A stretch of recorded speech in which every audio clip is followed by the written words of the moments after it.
Hi everyone and welcome to MathSux. This video is going to help you pass the Algebra Common Core Regents. We're doing this one question at a time. Here is question 5. The value of Tony's investment was $1,140 on January 1st. So January 1st we have $1,140. On this date, 3 years later, so 3 years later, his investment was worth $1,824.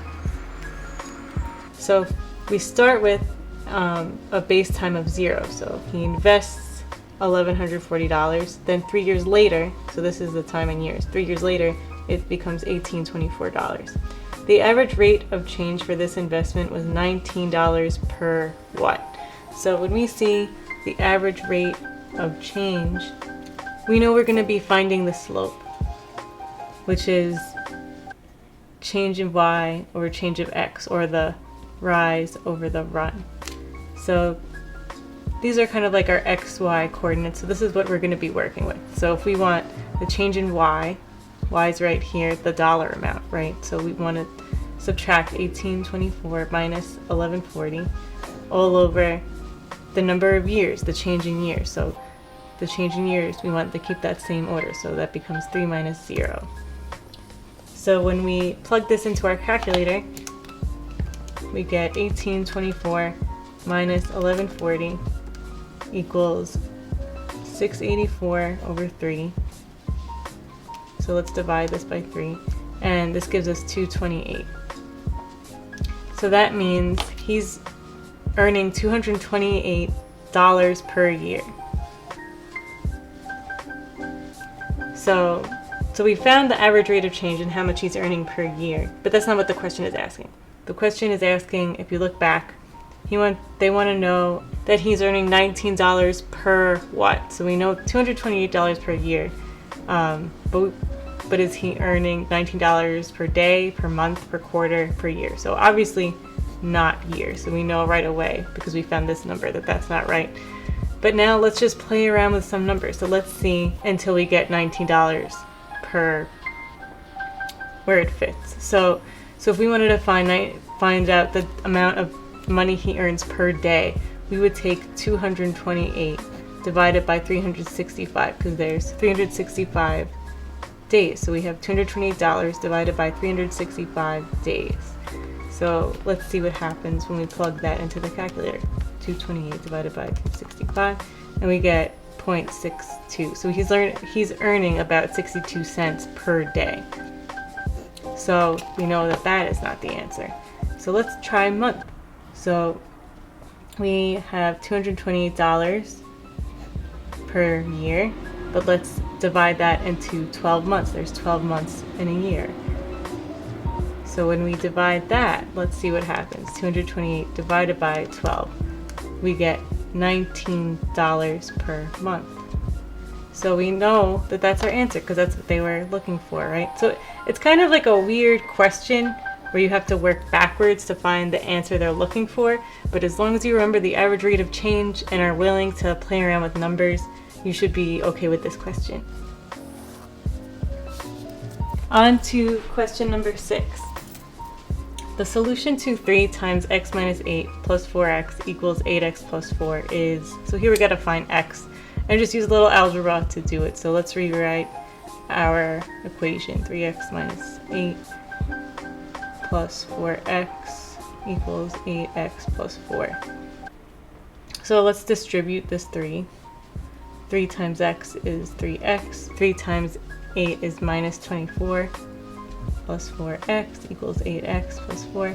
And now over here, let's see if we can combine any like terms. Notice we have a 3x and a 4x, so we combine like terms there and get 7x minus 24 is equal to 8x plus 4. So I combined these two, 3x plus 4x, and then just brought down this minus 24 and the other side of our equation here.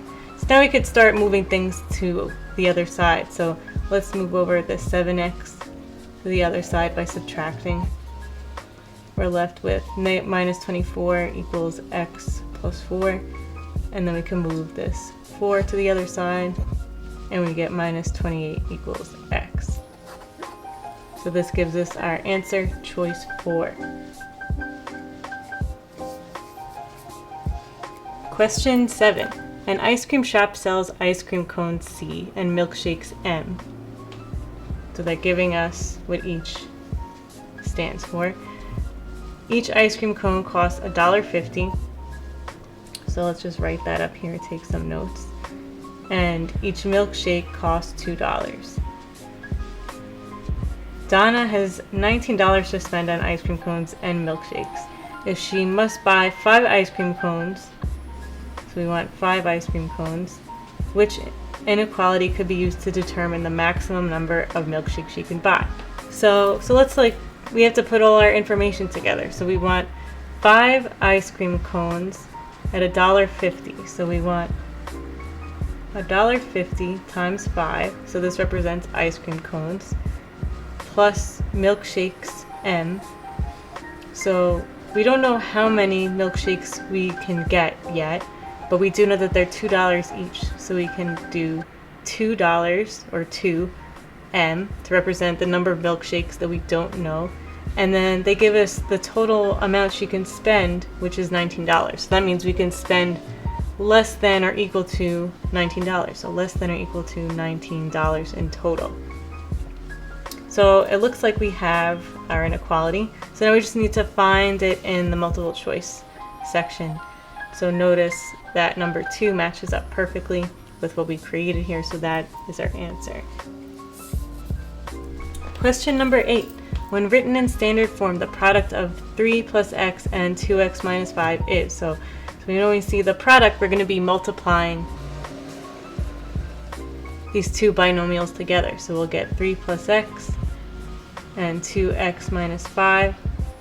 And we're just going to multiply it out. So there's different ways to do this. There's the box method, the distribution method, or the FOIL method. I grew up with the FOIL method, so I'm going to be looking at that. So if we look at the first, we're going to multiply 3 times 2x. That gives us 6x. First outer, 3 times minus 5. That gives us minus 15. Inner, x times 2x, which gives us 2x squared. And then the last, x times minus 5, gives us minus 5x. So they want it in standard form. So that means we want it in the right order, where we have 2x squared up front, and then we can get our variables of x together. So notice we have some terms we can combine here also. 6x minus 5x will give us just positive x, and then we have our whole number at the end, minus 15. So this is our answer. Now let's go and look in our multiple choice section and see if we can find it. So it looks like choice 2 is our answer. Question number 9. If x equals 2 and y equals 3 radical 2 and w equals 2 radical 8, which expression results in a rational number?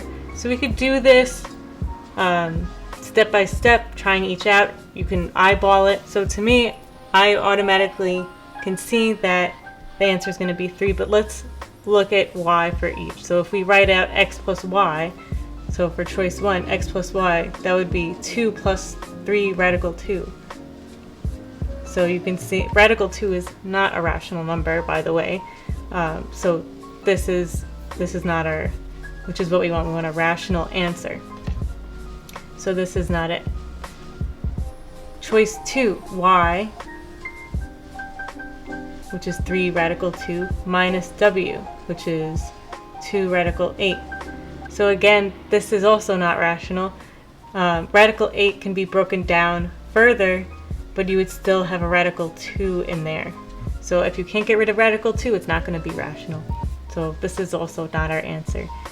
And now when we get to choice 3, w times y, let's see what happens. So we have w, which is 2 radical 8, times y, 3 radical 2. So the rule for radicals, remember, is to multiply the whole numbers first. 2 times 3, this gives you 6. And then you multiply what's under the radicals separately. So 8 times 2 gives you radical 16. Radical 16 is a perfect square. So radical 16 becomes 4. So we get a perfect rational whole number here. So you see that we get 6 times radical 16 is 4, which is 24. So we get this whole rational number here, and we know that our answer is going to be choice 3. So now for question number 10. Which product is equivalent to 4x squared minus 3x minus 27? So for this, we know we're going to be going through each choice here, multiplying the binomials, and looking for it to match the equation they give us. So this kind of question is easy, but it's also kind of annoying and time consuming. So hopefully it's easy because we know what to do, but it's also just kind of annoying because it takes a long time to look at each answer choice and figure out which one matches what they gave us. So let's do this one step at a time. Let's start with choice 1. So we want to multiply 2x plus 9 times 2x minus 3. So remember, you can do this 3 different ways. You can use the FOIL method, the box method, or the distribution method. I'm going to be using the FOIL method. That's the one I'm most used to. So first we're going to do 2x times 2x. That gives us 4x squared. First outer is next 2x times minus 3 gives us minus 6x. Inner 9 times 2x gives us plus 18x. 9 times negative 3 is minus 27. So now notice we can combine like terms here. We have negative 6x plus 18x. We get 4x squared, just leaving that the same. Then plus 12x minus 27. So now we need to ask ourselves, does 4x squared plus 12x minus 27, does that match what they gave us up here? So no, it doesn't, because notice this has a plus 12x and then this has a minus 3x in the middle. So this is not our answer. Choice 1 is not an answer.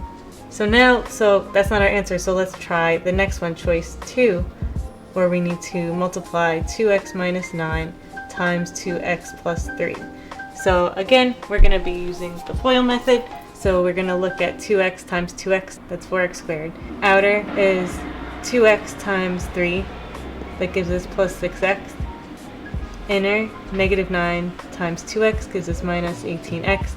And then lastly, we have minus 9 times 3, which is minus 27.